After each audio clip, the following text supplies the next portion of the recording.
Hello बच्चों, हम लोग लास्ट वीडियो में क्वेश्चन नंबर 1 से लेकर के क्वेश्चन नंबर 5 देखें।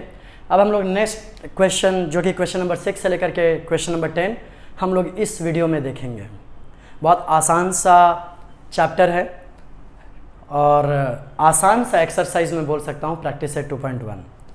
तो क्वेश्चन नंबर 6 क्या है कि देयर इज़ अ स्क्वायर, एक कोई स्क्वायर है और उस स्क्वायर के डायगोनल की वैल्यू 10 सेंटीमीटर दी गई है। हमें फाइंड आउट करना है कि स्क्वायर का साइड क्या होगा, हमें ये भी फाइंड आउट करना है कि स्क्वायर का पेरीमीटर क्या होगा। तो बच्चे हम लोग स्क्वायर के बारे में प्रॉपर्टी तो जानते ही हैं कि स्क्वायर के चारों साइड सेम होते हैं और स्क्वायर के चारों एंगल जो होंगे वो 90 डिग्री, क्योंकि स्क्वायर एक क्वाड्रिलेटरल है तो क्वाड्रिलेटरल में 4 एंगल्स होंगे और ये चारों के चारों एंगल 90 डिग्री के होंगे और इनके चारों साइड सेम होंगे। तो हमें अगर देखा जाए तो चारों साइड फाइंड आउट करना है और चारों साइड की वैल्यू क्या है, सेम होगी। तो मैं यहाँ पे ऐसा लिख सकता हूँ कि मैं यहाँ पे लिख सकता हूँ कि मेरा जो PQRS है, PQRS मैंने एक जो है डायग्राम ड्रॉ किया है कि ये जो स्क्वायर मेरे सामने PQRS दिख रहा है ये क्या है, स्क्वायर है, इज़ अ स्क्वायर। अच्छा, ये स्क्वायर हो गया। मैं ऐसा लिख सकता हूँ देयरफॉर कि PQ QR और RS और PS, मैं इसको क्या ले लेता हूँ, 1 सेंटीमीटर। और ये सब क्या है, ये तो स्क्वायर के साइड्स है तो मैं लिखूँगा साइड्स ऑफ स्क्वायर। तो साइड्स ऑफ स्क्वायर हैं ये। उसके बाद मैं इस एंगल के बारे में बोलूँ कि ये जो एंगल है PQR, angle PQR is equal to 90 degree. 90 degree क्यों होगा, क्योंकि ये स्क्वायर का एंगल है। तो मैं यहाँ पे रीज़न लिख सकता हूँ, यहाँ पे लिखूँगा एंगल ऑफ स्क्वायर। अब कितना आसान हो गया ज़रा समझिएगा कि हमारे पास ये जो PQR एक ट्रायंगल जो फॉर्म हो रहा है, ये x है तो ये भी क्या हो जाएगा, x हो जाएगा, क्योंकि सारे साइड जो है उसकी वैल्यू क्या है, 1 सेंटीमीटर है। और आप देख रहे हो कि ये 90 डिग्री है, ये 90 डिग्री है। मैं इसको डार्क कर रहा हूँ, 90 डिग्री है। सामने आप PR को देख रहे हो तो PR क्या है, हाइपोटेन्यूस है। बार बार हम लोग समझ चुके हैं कि 90 डिग्री के जो सामने होता है वो हाइपोटेन्यूस होता है। तो यहाँ पे जो हाइपोटेन्यूस है वो क्या है, PR। तो मैं यहाँ पे अब डायरेक्टली लिख सकता हूँ, क्योंकि ये 90 डिग्री है तो मैं पाइथागोरस थ्योरम को अप्लाई कर सकता हूँ। तो यहाँ पे मैं लिखने जा रहा हूँ कि इन राइट एंगल ट्रायंगल, इन राइट एंगल ट्रायंगल हमारे सामने है PQR। इस राइट एंगल ट्रायंगल PQR में बाय पाइथागोरस थ्योरम, तो मैं यहाँ पे पाइथागोरस थ्योरम अप्लाई कर रहा हूँ, by Pythagoras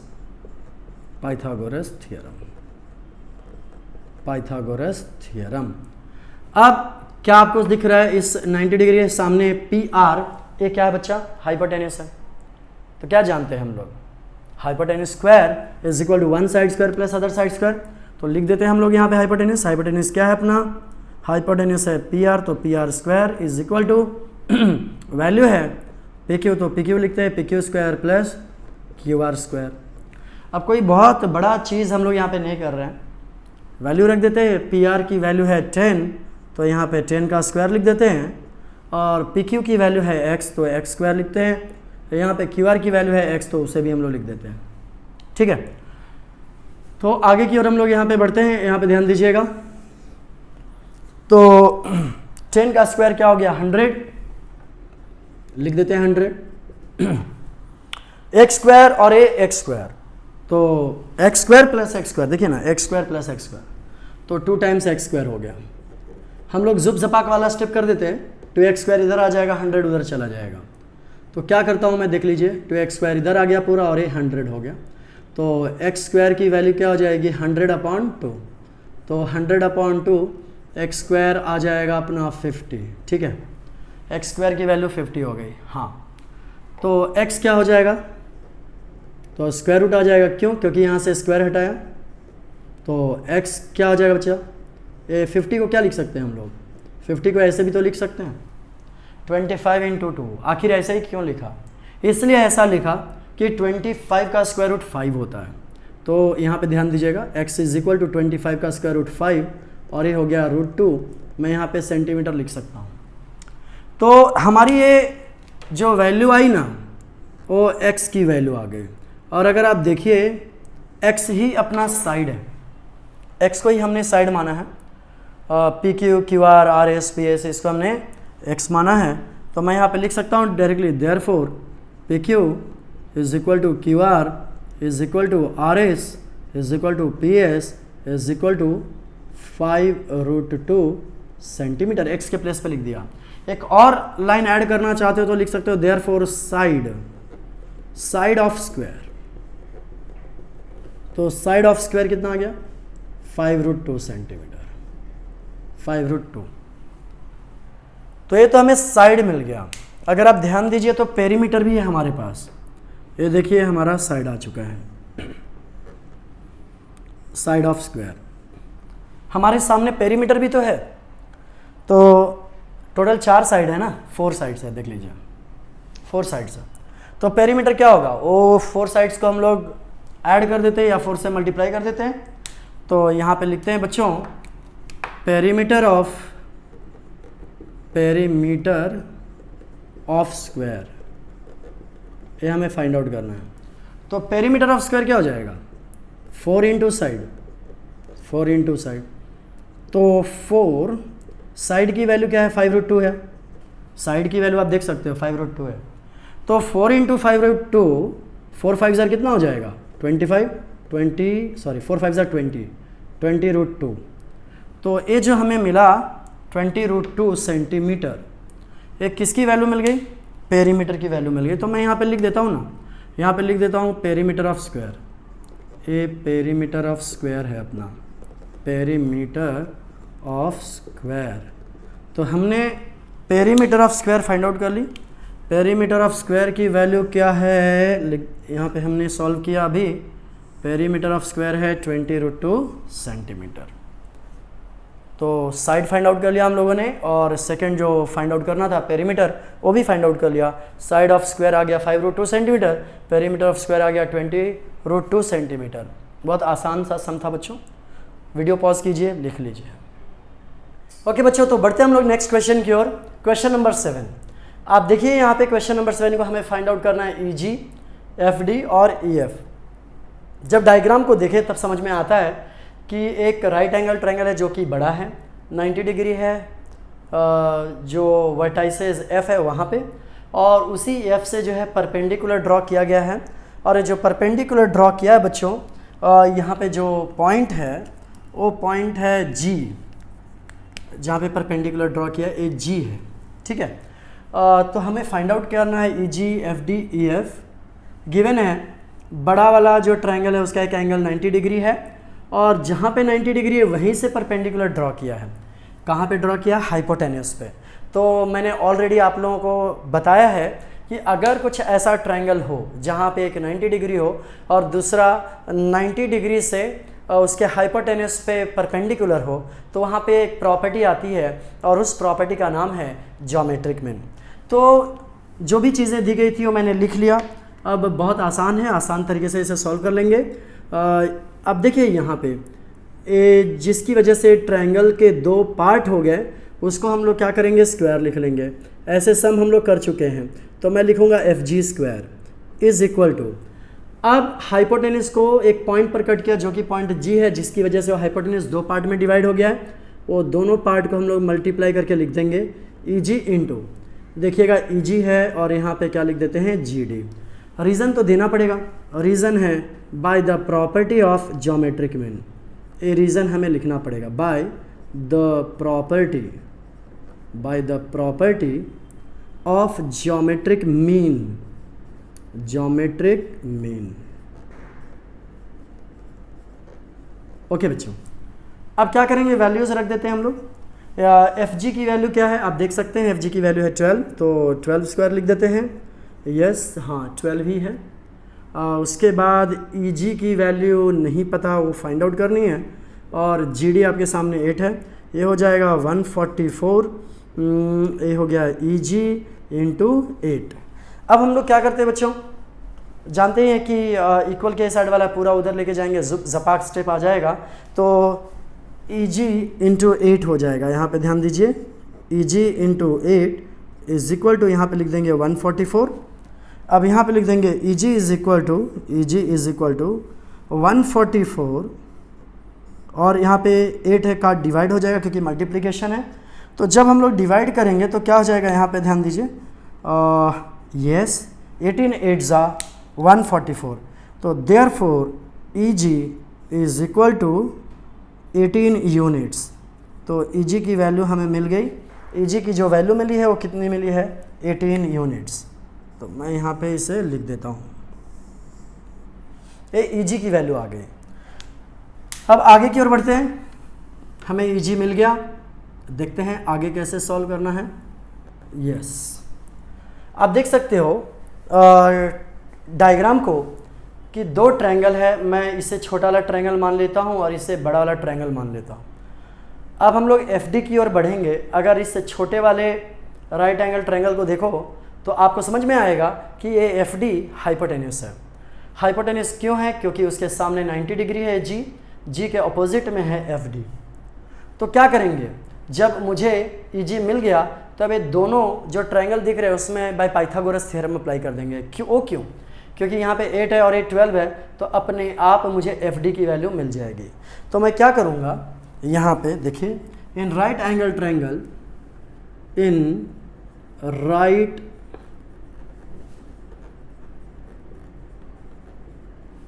triangle F G D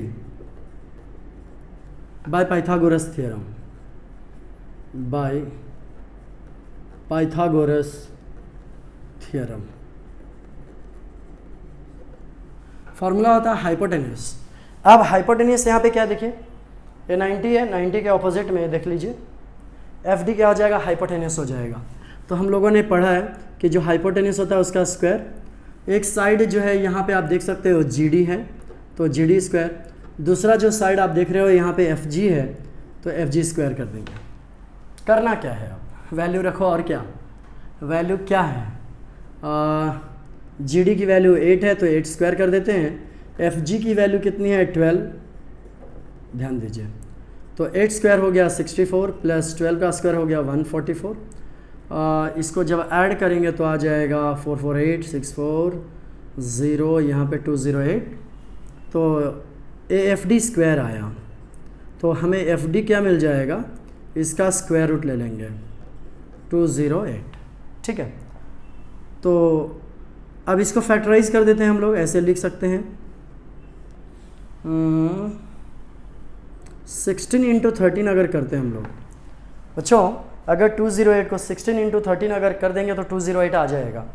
अब क्या करेंगे देखिए, therefore F D is equal to 16 का स्क्वायर रूट क्या हो जाएगा 4, और यहाँ पे लिख देंगे 13, तो ये हो गया 4√13। मैं यहाँ पे लिख देता हूँ यूनिट्स, 4√13 यूनिट्स। तो हमें एफ डी की वैल्यू आ गई, तो ई जी फाइंड आउट कर लिया, एफ डी फाइंड आउट कर लिया। अब लास्ट रह गया है ई एफ, लास्ट क्या है ई एफ। तो ई एफ को फाइंड आउट करने के लिए हम यहाँ पे ई जी की वैल्यू लिख देते हैं। ई जी की वैल्यू क्या है, 18 है, लिख दिया यहाँ पे। अब आप जो है इस ट्रायंगल को देखिए, ये वाले ट्रायंगल को, तो आपको समझ में आएगा कि ए भी 90 डिग्री है। ये ज़रूरी नहीं कि यहाँ पे सिंबल बनाए तो ही समझ में आएगा, ए भी 90 डिग्री है। तो जब ये 90 डिग्री है तो इस 90 डिग्री के ऑपोजिट में आप देख सकते हो ई एफ क्या है, हाइपोटेन्यूस है, और एक साइड क्या हो गया ई जी और दूसरा साइड क्या हो गया एफ जी। तो यहाँ पे करेंगे क्या, in right angle triangle E G F by Pythagoras theorem. तो देखिए यहाँ पे हम लोग क्या करने जा रहे हैं, यस देखिए, in right angle triangle E G F by Pythagoras theorem,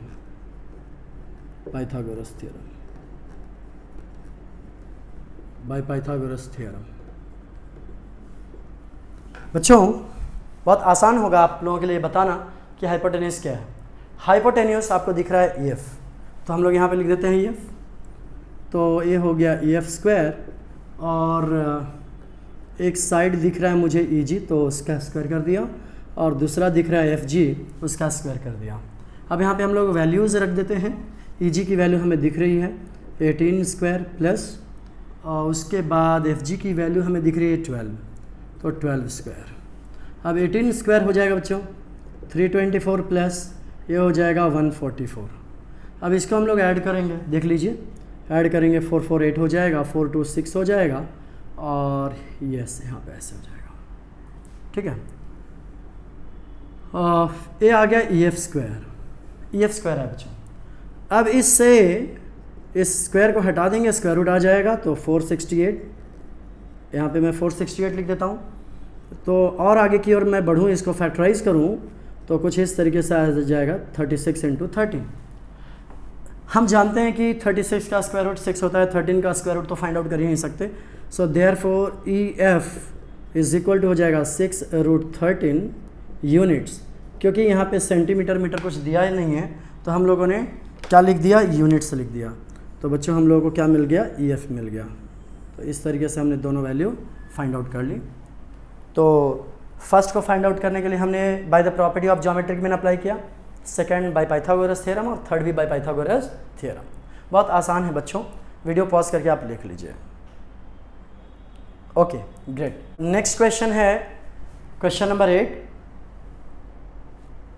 कि लेंथ और जो ब्रेड्थ है वो दिया है रेक्टेंगल का। तो रेक्टेंगल का लेंथ है 35 सेंटीमीटर और ब्रेड्थ कितना है 12 सेंटीमीटर। क्वेश्चन हमें ये पूछा है कि भाई वो डायगोनल की वैल्यू क्या होगी। जैसे कि यहाँ पे डायगोनल हम लोग को समझ में आ रहा है, वो डायगोनल क्या है PR है ना। डायगोनल QS भी हो सकता है, देखिए ना P और R को ज्वाइंट किया तो PR हो गया डायगोनल। उसी तरीके से Q और S को ज्वाइंट करेंगे तो डायगोनल क्या हो जाएगा, QS हो जाएगा। वैसे रेक्टेंगल के दोनों डायगोनल क्या होते हैं, सेम होते हैं। अब इस रेक्टेंगल का लेंथ और ब्रेड्थ दिया हुआ है, लेंथ कितना है 35 और ब्रेड्थ कितना है 12 सेंटीमीटर। और ये भी तो हमें पता है कि रेक्टेंगल का हर एंगल 90 डिग्री का होता है। तो अब है क्या, पाइथागोरस थ्योरम अप्लाई कीजिए। बाय पाइथागोरस थ्योरम हमें आ जाएगा, क्या करेंगे देख लीजिए, यहाँ पे जो वैल्यू है वो पहले लिख लेते हैं। वैल्यू है PQ is equal to 12 centimetre और QR is equal to 35 centimetre. ठीक है, ये भी हमें मेंशन है कि ये जो PQRS है क्या है, रेक्टेंगल है। PQRS is rectangle. ओके, हम जानते हैं कि अगर ये रेक्टेंगल है तो इसका हर एंगल 90 डिग्री होगा। तो मैं यहाँ पे लिखता हूँ therefore angle PQR is equal to 90 degree. मैं यहाँ पे लिख सकता हूँ each angle of rectangle, each angle of rectangle, each angle of rectangle. अच्छा, अब करना क्या है कि ये जब 90 डिग्री आ गया तो 90 डिग्री का ऑपोजिट में हमें क्या दिख रहा है, PR दिख रहा है। तो PR क्या हो गया, हाइपोटेन्यूस हो गया बाय पाइथागोरस थ्योरम। तो in right angle triangle PQR, देखिए यहाँ पे in right angled triangle PQR by Pythagoras theorem, by Pythagoras theorem. अच्छा, पाइथागोरस थ्योरम क्या होगा, सिंपल सी बात है, हाइपोटेन्यूस स्क्वायर। तो हाइपोटेन्यूस क्या होगा, यहाँ पे है PR square is equal to one side है PQ तो PQ स्क्वायर, दूसरा साइड क्या है QR तो QR स्क्वायर। वैल्यू रख देते हैं, वैल्यू है यहाँ पे है PQ की वैल्यू 12 स्क्वायर प्लस QR की वैल्यू है 35 तो 35 स्क्वायर कर देते हैं। अब 12 स्क्वायर कितना होता है 144 प्लस 35 कितना हो गया 1225। अब इसको हम लोग क्या करते हैं, ऐड कर देते हैं। 5 + 4 क्या हो जाएगा 9, 4 + 2 6, 2 + 1 इस तरीके से 1369 आ गया। ये आ गया PR स्क्वायर। बच्चों मैं आपको बता दूं कि जो PR हो जाएगा ये इसका स्क्वायर रूट हो जाएगा, स्क्वायर रूट। और 1369 का स्क्वायर रूट कितना हो जाता है, 1369 का स्क्वायर रूट 37। तो मैं यहाँ पे 37 सेंटीमीटर लिख देता हूँ। तो मुझे डायगोनल की वैल्यू आ गई, डायगोनल कितना आ गया 37 सेंटीमीटर। अब आप सोच रहे होंगे कि इतनी जल्दी मैंने कैसे कर लिया, तो 37 कैसे फाइंड आउट कर लिया। तो इसका एक आसान तरीका है, आप देख लीजिए कि 35 का स्क्वायर जो होता है वो कितना होता है, देखिए इसका तरीका क्या है, 5 का स्क्वायर क्या होता है 25 होता है, जिसके यूनिट प्लेस पे 5 है उसके लिए ये रूल है। तो 5 का स्क्वायर 25। अब 3 के लिए ये जो 3 का नेक्स्ट नंबर क्या होता है 4, तो 3 4 12 कर दें। देखिए जिसके यूनिट प्लेस पे 5 है उसके लिए रूल है। तो 5 का स्क्वायर कितना हो गया 25, 3 है तो 3 का नेक्स्ट नंबर क्या होगा 4, तो 3 इंटू 4 क्या हो जाएगा 12, तो 1225। उसी तरीके से मैं अगर बात करूँ 40, तो 40 का स्क्वायर कितना हो जाएगा 4 4 16, 1600। जो मेरा यहाँ पे वैल्यू आया है 1369 है। तो 1369 आपको ऐसा नहीं लग रहा है कि 1369 इससे ग्रेटर है और इससे क्या है स्मॉलर है, मतलब 1225 से बड़ा नंबर है, 1600 से छोटा नंबर है। तो अगर मैं यहाँ पे 36 लिखता हूँ, 36 का स्क्वायर, तो 6 का स्क्वायर बराबर 36, मतलब यूनिट प्लेस पे कितना आ जाएगा 6, लेकिन हमें यूनिट प्लेस पे रिक्वायरमेंट किसकी है 9 की। उसी तरीके से अगर मैं 37 का स्क्वायर करता हूँ बच्चों, तो 7 का स्क्वायर क्या होता है 49। देखो यूनिट प्लेस पे 7 है तो 7 का स्क्वायर 49, तो 9 आ जाएगा यहाँ पे। हाँ यहाँ पे 9 समझ में आ रहा है। उसी तरीके से 38 का करूँगा मैं, 38 का स्क्वायर 8 8 64 बराबर 4 आ जाएगा। देखो ना 8 है तो 8 का स्क्वायर 64, तो यूनिट प्लेस पे 4 आ जाएगा। उसी तरीके से अगर मैं 39 लूँ, 39 का स्क्वायर, तो 9 का स्क्वायर 81, मतलब यूनिट प्लेस पे क्या आ जाएगा 1। लेकिन आप देख रहे हो कि यहाँ पे यूनिट प्लेस पे कितना है 9 है, तो 9 यूनिट प्लेस पे ये देखो ये वाला चीज़ है, तो यहाँ का क्या दिख रहा है ये 37 दिख रहा है। इसके लिए मैंने यहाँ पे 37 लिख दिया। अगर आप 37 इंटू 37 करोगे ना तो 1369 आ जाएगा। तो हमारा जो डायगोनल था वो डायगोनल PR भी है, उसी तरीके से डायगोनल अगर आप ड्रॉ करना चाहो तो QS भी होगा। लेकिन रेक्टेंगल की स्पेशलिटी है, इसकी प्रॉपर्टी ये है कि इनके डायगोनल सेम होते हैं।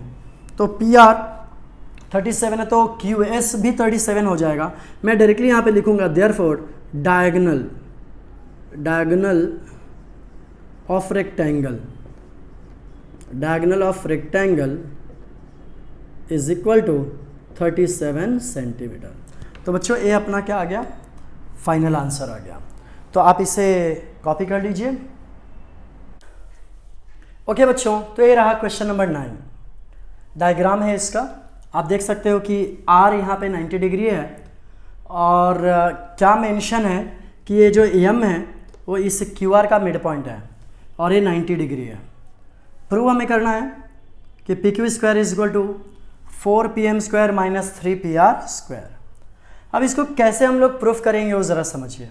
मेंशन क्या है कि M जो है RQ का मिड पॉइंट है, ऐसा मेंशन है दिया है। तो मैं पॉइंट नंबर 1 प्रूफ में क्या लिख रहा हूँ देखिए, M is the mid point of RQ और QR। देखिए M is the mid point of, ध्यान दीजिए, M is the mid point of QR। ये क्या है गिवन दिया हुआ है, ये M is the mid point of QR। अगर मिड पॉइंट है तो मैं कैसे लिख सकता हूँ, देयरफॉर RM और MQ सेम हो जाएगा। RM is equal to MQ is equal to half of RQ बोल सकते हो या QR बोल सकते हो, तो half of QR square, half of RQ बोलिए या QR बोलिए। ध्यान दीजिए मैंने क्या बोला कि M जो है मिड पॉइंट है किसका, RQ का या QR का। तो ये क्या हो जाएगा RM is equal to MQ और ये बड़े वाले का क्या हो जाएगा हाफ, बड़ा वाला क्या है RQ है। आप QR भी लिखेंगे तो कोई मिस्टेक नहीं है। इतना होने के बाद मैं ये लिख सकता हूँ कि भाई मुझे रिक्वायरमेंट है PQ का, PQ स्क्वायर। तो मैं PRQ, R 90 डिग्री दिख रहा है आपको, तो मैं इन right angle triangle PRQ bye Pythagoras theorem apply करता हूँ। देखिएगा इन right angle triangle PRQ bye Pythagoras theorem, ध्यान दीजिएगा बाय पाइथागोरस थ्योरम।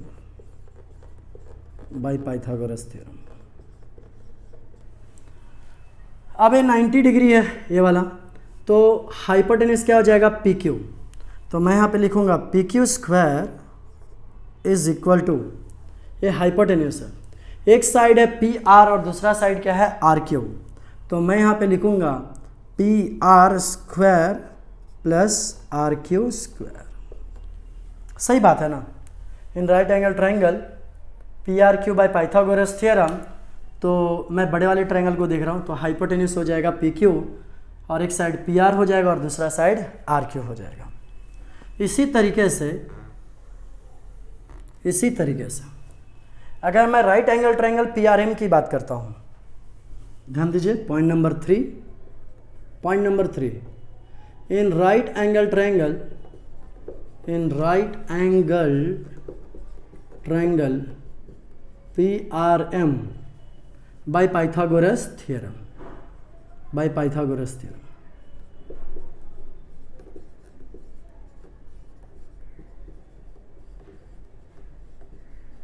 ओके।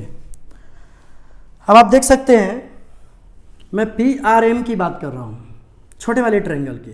तो 90 के सामने यहाँ पे हाइपोटेन्यूस क्या है, पी एम। तो मैं यहाँ पे लिख दूंगा P M square is equal to, एक साइड हो जाएगा पी आर स्क्वायर प्लस दूसरा साइड हो जाएगा आर एम स्क्वायर। ठीक है, बहुत आसान है। P M square is equal to P R square plus R M square. अब पॉइंट नंबर फोर, मैं पी एम स्क्वायर वैसे ही रहने दे रहा हूँ, इज इक्वल टू ये पी आर स्क्वायर प्लस, अगर आप ध्यान दीजिए आर एम की वैल्यू क्या है, 1/2 आर क्यू है। आप देख सकते हो 1 में आर एम की जो वैल्यू है 1/2 आर क्यू है। तो इस आर एम के प्लेस पे हम लोग लिखेंगे 1/2 आर क्यू, लेकिन इसका पूरे का square.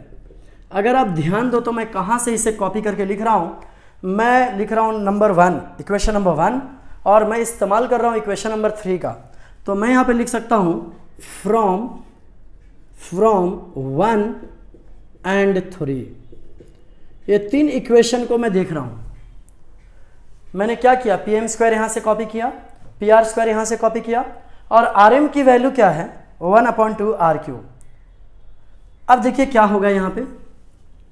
So point number 5, P M square is equal to P R square plus 1 का स्क्वायर 1 ही रहेगा, 2 का स्क्वायर 4 हो जाएगा, आर क्यू स्क्वायर। ठीक है, ऊपर वाले को ही सॉल्व किया। मैं क्या कर देता हूँ, यहाँ पे ना 4 आ चुका है डिनोमिनेटर में, तो 4 का ना सब में मल्टीप्लाई कर देता हूँ, multiplying both the sides by 4। तो जब मैं 4 से मल्टीप्लाई करूँगा तो ये हो जाएगा 4 P M square is equal to, इसको 4 से मल्टीप्लाई करूँगा तो 4 पी आर स्क्वायर। जब इसे 4 से मल्टीप्लाई करूँगा तो 4 कैंसिल हो जाएगा, तो ये आ जाएगा आर क्यू स्क्वायर। मैंने किया क्या, मैंने किया multiplying both the sides by 4 से मल्टीप्लाई कर दिया। अब नेक्स्ट स्टेप में देखिए मैं क्या कर रहा हूँ, पॉइंट नंबर 7 नेक्स्ट स्टेप है। तो 4 P M square is equal to, देखिए मुझे रिक्वायरमेंट किस चीज़ की है, पी क्यू चाहिए, पी एम चाहिए, पी आर चाहिए। पी एम है, पी आर है, लेकिन ये आर क्यू हमें नहीं चाहिए, आर क्यू की रिक्वायरमेंट नहीं है।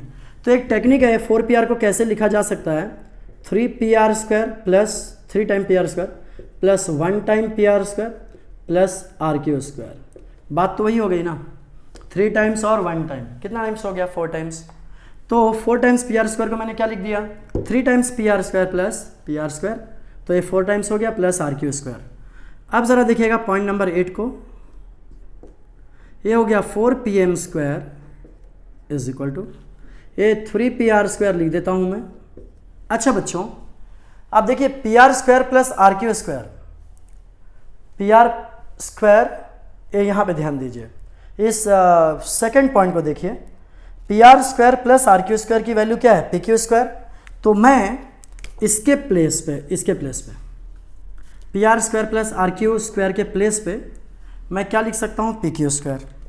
तो मैं यहाँ पे लिख दे रहा हूँ पी क्यू स्क्वायर। तो ये चीज़ मैंने देखा कहाँ पे, ये चीज़ मैंने देखा 2 में देखा और उसको रख कहाँ पे रहा हूँ, 7 में। तो यहाँ पे लिख दूंगा फ्रॉम 2 and 7, फ्रॉम 2 and 7। ज़रा देखिए अब यहाँ पे क्या मेंशन है कि मुझे पी क्यू स्क्वायर चाहिए था लेफ्ट साइड में, जबकि वहाँ पे है राइट साइड में। तो एक ऐसा हो सकता है, मैं जुब झपाक स्टेप कर देता हूँ। तो जुब झपाक स्टेप में क्या होगा, पूरा मैं इधर लेके आ जाता हूँ, पूरा इधर आ गया, मतलब 3 P R square plus P Q square is equal to, मैं यहाँ पे क्या लिख दे रहा हूँ बच्चों, 4pm²। पूरा उठा के लाया है ना, लेफ्ट को राइट में और राइट को लेफ्ट में, तो साइन चेंज होता है लेकिन अपने आप कैंसिल हो जाता है। पॉइंट नंबर 10 देखिए ना, मुझे पी क्यू इधर ही रखना है, देयरफॉर पी क्यू को इधर ही रहने देते हैं, pq² इज इक्वल टू, और 4pm² है ऑलरेडी वहाँ पे, 4pm², ये प्लस 3pr² उधर जाएगा तो क्या हो जाएगा, -3pr²। देखिए बच्चों यही प्रूव करना था, pq² is equal to 4pm² minus 3pr²। तो हेंस हम लोगों ने इसे क्या कर दिया, प्रूव कर दिया। तो बच्चे आप वीडियो को पॉज करके इसे लिख सकते हैं। अब हम लोग बढ़ते हैं नेक्स्ट क्वेश्चन की ओर। लास्ट क्वेश्चन होगा क्वेश्चन नंबर 10। ओके बच्चों, तो ये रहा क्वेश्चन नंबर 10 का डायग्राम। इस डायग्राम में हमें कुछ इस तरीके से समझना है। देयर आर टू बिल्डिंग्स, एक बिल्डिंग है AB और दूसरी बिल्डिंग है PQ, जो कि एक दूसरे के पैरेलल है। आप देख सकते हो ये जो बिल्डिंग AB और ये बिल्डिंग PQ एक दूसरे के पैरेलल है। बीच में उनके जो ये BQ आप देख रहे हो, BQ एक क्या है, वो दोनों के बीच का रास्ता है, वो विड्थ है, वो स्ट्रीट की, वो रास्ते की चौड़ाई है BQ। अब क्या बताया गया है यहाँ पे कि कोई एक लैडर है, कोई एक सीढ़ी है जो कि यहाँ से लेकर के पहले वाले बिल्डिंग के टॉप को टच करती हैं, मतलब A को टच करती हैं, और वही सीढ़ी, और उस सीढ़ी का जो है मेज़रमेंट दिया है 5.8 मीटर, और वही सीढ़ी अगर P को टच करती है, राइट, तो भी 5.8 मीटर है। और दोनों बिल्डिंग की हाइट दी गई है, एक बिल्डिंग की हाइट है 4 मीटर और दूसरे बिल्डिंग की हाइट है 4.2 मीटर्स। तो यहाँ पे बोला क्या है कि भाई साहब आप ये BQ को फाइंड आउट कीजिए, width of the street find out कीजिए, रास्ते की चौड़ाई। मान लीजिए मैं एक बिल्डिंग हूँ और मेरे सामने कोई एक बिल्डिंग है, सपोज कीजिए ऐसा, तो हम दोनों के बीच का जो विड्थ है, चौड़ाई है, उसको पता करना है। कैसे पता करेंगे, BR फाइंड आउट कर लेंगे और फिर क्या फाइंड आउट कर लेंगे, RQ। तो सिंपल सी बात है, कैसे, पहले वाले ट्रायंगल में पाइथागोरस थ्योरम, फिर दूसरे वाले ट्रायंगल में पाइथागोरस थ्योरम। तो हम लोग क्या करते हैं, पहले वाले ट्रायंगल में पाइथागोरस थ्योरम अप्लाई करते हैं। तो इन राइट एंगल ट्रायंगल, यहाँ पे ध्यान देना, in right angle triangle BRQ by Pythagoras theorem, by Pythagoras theorem. Okay, अब क्या होता है बच्चों, hypotenuse square is equal to one side square plus other side square. अब यहाँ पे इस ABR की अगर बात करो तो ये जो आपको दिख रहा है बच्चों, ये 90 डिग्री है। कोई भी देखिए, कोई भी बिल्डिंग तो परपेंडिकुलर होगा ना, 90 डिग्री पे होगा, थोड़ी ना टेढ़ा मेढ़ा बिल्डिंग होता है कुछ भी। तो ये 90 डिग्री पे बिल्डिंग है, तो ये 90 डिग्री के ऑपोजिट में क्या दिख रहा है, AR, तो क्या हो जाएगा, हाइपोटेन्यूज हो जाएगा। तो बाय पाइथागोरस थ्योरम मैं यहाँ पे लिख रहा हूँ AR² is equal to AB² plus BR²। अब ना AR की वैल्यू है 5.8² और AB की जो वैल्यू है वो क्या है 4² प्लस हमें फाइंड आउट करना है BR, तो BR²। अब क्या करेंगे बच्चों, हम लोग 5.8 का स्क्वायर फाइंड आउट कर लेते हैं। अब ध्यान दीजिए यहाँ पे 5.8² हो जाएगा 33.64 और ये 4 का स्क्वायर 16 प्लस BR²। अब क्या होगा, आप जानते हो जुब जपाक स्टेप हो जाएगा, तो 16 प्लस BR² यहाँ पे आ गया और ये हो जाएगा 33.64, तो BR² हो जाएगा, BR² 33.64 माइनस 16। अब इसको हम लोग माइनस करेंगे तो BR² इज इक्वल टू आ जाएगा 17.64 और BR की वैल्यू आ जाएगी, अब देखो स्क्वायर हट रहा है तो स्क्वायर रूट, और 17.64 का स्क्वायर रूट होता है बच्चा 4.2, तो BR की वैल्यू आ गई 4.2 मीटर। ये हमें BR आ गया, BR, ये BR की वैल्यू आ गई। अब ना हमें फाइंड आउट करना है RQ की वैल्यू। तो अब क्या करते हैं, इन राइट एंगल ट्रायंगल PQR, देखिए यहाँ पे इन राइट एंगल ट्रायंगल, देखिएगा यहाँ पे in right angle triangle PQR by Pythagoras theorem, by Pythagoras theorem. अब फॉर्मूला क्या होगा, हाइपोटेन्यूज स्क्वायर, यहाँ पे ध्यान दीजिए, PR² is equal to PQ² plus आप आर क्यू स्क्वायर भी बोल सकते हो, आर क्यू स्क्वायर। अब क्या करेंगे बच्चों, वैल्यूज़ रखते हैं और क्या, 5.8 है, 5.8 का स्क्वायर ए कर दिया। फिर उसके बाद पी क्यू कितना है 4.2 का स्क्वायर कर दिया प्लस आर क्यू कर दिया। अब क्या होगा 5.8 का स्क्वायर, अभी हम लोगों ने फाइंड आउट किया था 33.64, तो यहाँ पे हो जाएगा 33.64, 4.2 देखिए यहाँ पे 17.64 होगा, 17.64 प्लस आर क्यू स्क्वायर। देखिए कितना आसान हो जाएगा, जुब झपाक से इसको इधर लेके आ जाते हैं। 17.64 plus R Q square is equal to, यहाँ पे लिख देते हैं 33.64, तो ये हो जाएगा R Q square is equal to 33.64 plus उधर जाएगा तो माइनस हो जाएगा 17.64, आर क्यू स्क्वायर होगा, एक क्यू है, क्यू आर क्यू स्क्वायर। अब क्या हो जाएगा बच्चों, इसको माइनस करेंगे तो 16 आएगा और आर क्यू की वैल्यू आ जाएगी 4 मीटर। लेकिन हमें तो बी क्यू चाहिए, बी क्यू। तो ये देखिए मैं इसको ना बॉक्स में रख देता हूँ क्योंकि हम बी आर फाइंड आउट करना चाहते थे। बी आर यहाँ पर आया है और आर क्यू यहाँ पर आया है, ठीक है। लेकिन हमें तो बी क्यू चाहिए, तो बी क्यू क्या हो जाएगा, therefore B Q is equal to B R plus R Q, और एक कोलिनियर है B dash R dash Q. हम लोग वैल्यू रख देते हैं। बी आर की वैल्यू क्या आई बच्चों 4.2 और आर क्यू की वैल्यू क्या आई 4, so therefore B Q is equal to 8.2 metres. तो हमें बी क्यू का वैल्यू आ गया 8.2, और यही जो बी क्यू है ना बच्चों, यही जो बी क्यू है ये क्या है, विड्थ है किसका, स्ट्रेट का, दो बिल्डिंग के बीच में। तो यस हम लोग लिख देंगे final, therefore width of straight is equal to 8.2 metres. तो हम लोगों ने फाइनल आंसर फाइंड आउट कर लिया, बी क्यू जो है 8.2 मीटर्स। अब हमने किया क्या एग्जैक्टली, यहाँ पे आप देख सकते हो दो बिल्डिंग है, एक है ए बी और दूसरी बिल्डिंग है पी क्यू, और लैडर है, सेम लैडर है, पहले इस बिल्डिंग के टॉप को टच करता है, वो लैडर का लेंथ 5.8 मीटर है, फिर इसे टच करता है, वो भी 5.8 मीटर्स है। अब क्या किया हम लोगों ने, राइट एंगल ट्रायंगल अप्लाई करके बी आर फाइंड आउट कर लिया, यहाँ पे राइट एंगल ट्रायंगल अप्लाई करके आर क्यू फाइंड आउट कर लिया, और यहाँ पे ऐड कर लिया, बी क्यू की वैल्यू आ गई 8.2 मीटर्स। तो बच्चों इस तरीके से हमने प्रैक्टिस सेट 2.1 कंप्लीट किया। हम लोग मिलते हैं नेक्स्ट वीडियो में, तब तक के लिए थैंक यू, बाय बाय।